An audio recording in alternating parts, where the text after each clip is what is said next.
جیسے اللہ نبی نے وہ حجت الوداع کے موقع ہمارے صحابہ کرام سے کہ تم جو بات مجھ سے سنو اس کو آگے پہنچا دو، اور اگلے الفاظ یہ بتائے ہیں، فرمایا جس کو تم پہنچاؤ گے ہو سکتا ہے تم سے زیادہ یاد رکھنے والا، تم سے اللہ نے اس کو ذہانت دی ہو، اس کو عقل دی ہو۔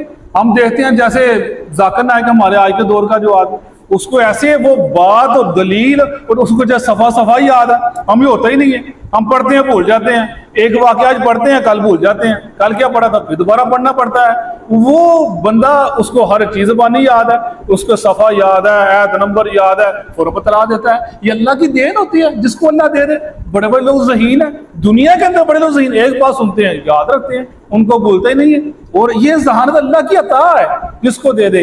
اور وہی میں وہ دعا کر رہے ہیں، یا اللہ میرے سینے کو بھی کھول دے، میری زبان کو بھی کھول دے۔ کس لیے کھول دے؟ کیا اس سے میں دنیا کماؤں؟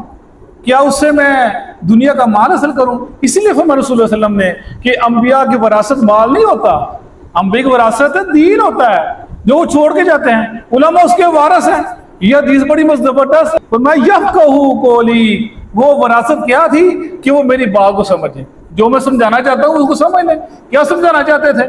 دین کی بات، اللہ کا پیغام جو اللہ نے دیا تھا، جو ذمہ داری اس کو سمجھانا چاہتے، سمجھ جائیں۔